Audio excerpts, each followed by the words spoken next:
Magandang araw sa lahat. Merong tinulungan itong aming club, ang Limbas Marangal Eagles Club of the Eastern Rizal Region 2. Siya ay isang biktima ng krimen, isang minor de edad. Okay, so nung makausap ko personal, sinabihan ko siya na may makukuha ka bang testigo na magsusuporta sa iyong kwento, yung version mo. Maaring meron naman daw. Okay, kasi meron naman nakaalam sa pangyayari. Kaya sinabihan ko, sana magsuporta nga.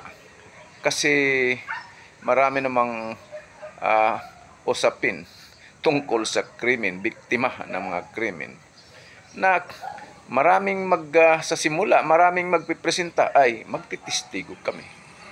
Pero bandang huli, pag gagawa na ng affidavit ng testigong yon, ay umaatras na at maglaho na. Aba, nagkatotoo. Nag-message siya sa akin pagkatapos ng ilang araw na kami nag-usap. Nag-message na nga daw yung inaasahan niyang mga testigo at ang sinasabi ay ayaw nilang madamay. Mga kababayan, ito'y pangkaraniwan lamang. Kaya maraming biktima ng krimen na hindi na nagsampa ng kaso, o kaya kung nagsampa ng kaso, nadidismiss sa kakulangan ng ebidensya dahil yung mga nagsimula na magsuporta sa kanya, mga agresibo pa, bandang huli, sila pa yung umatras.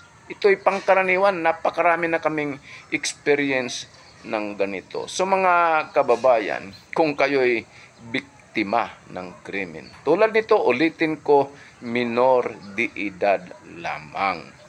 Tsakin nyo yung mga taong nakapaligid sa inyo na kunyari magsusuporta daw, tiyakin nyo na totoo. Kadalasan kasi hindi totoo yung suporta nila. Iiwanan kang mag-isa. At kung pipilitin mong magsampa ng kaso, ay pag na-dismiss ang kaso, sasabihin ng ikaw pang magsasabi, mahina kasi yung abogado ko, o abogado pa yung sinisisi. Baka yung abogado mo ang mahina. Okay, ibig sabihin, yung mga suporta, yung pangyayari kasi, dapat suportahan ng ebidensya sa pamamagitan ng mga testigo. Sana nakapaglingkod na naman itong aming fraternity. Ano ito? Yung the Fraternal Order of Eagles, Philippine Eagles, sa pamamagitan ng Limbas Marangal Eagles Club of the Eastern Rizal Region 2. Maraming salamat at magandang araw sa lahat.